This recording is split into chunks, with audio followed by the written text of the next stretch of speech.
That was in 73, 74.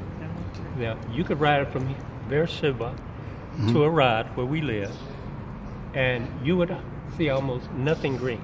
Wow. Everything was brown. So now you drive between those two places, and you see greenery all over. You see greenery all over because now, as we have continued to grow and to prosper and to turn back more and more towards the ways that our Father wants us to live by, yes, sir, the land is responding. And as we walk over this land, that's why I said we have to walk more and more through this land.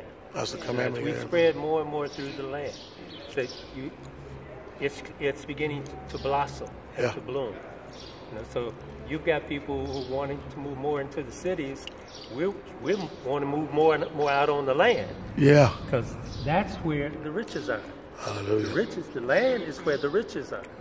So we want to be out on the land. And as we get out and put our hands back into the soil, which we began to do, we began to grow. We would rent land for farming, and we would grow our own food. Then now we have to get to the point where we own our own farms. Yeah. And we're producing food, and that's going to cause the land to bloom and blossom even more. It's good. And we're in Sheva, and you said Sheva means what? Sheva means the well of the oath.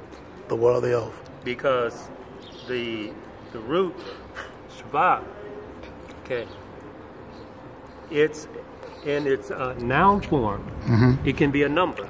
Yes. Which is 7. Yes. But in its verb form, it means to make an oath. Yeah.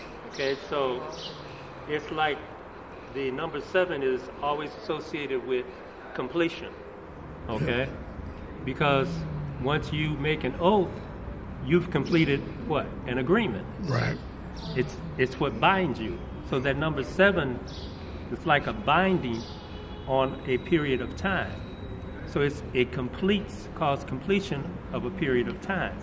So this place here was the site where our father Abraham and the Philistine king Abimelech made an agreement. They made an agreement, they took an oath between them.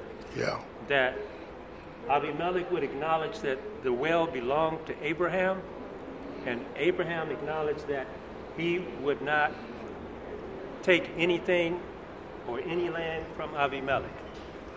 And he gave as sealment of the deal, he gave him 7 female sheep. Why did he give him 7 female sheep? Because female sheep reproduce. So he gave him the means of prosperity, increasing his prosperity with the 7 female sheep. So many people think that Beersheba means the city of the 7 wells, but Abraham only dug 1 well. He dug 1 well, and this became like a communal site because water is precious in a land where it's scarce. Right. So to have a well means then you attract people.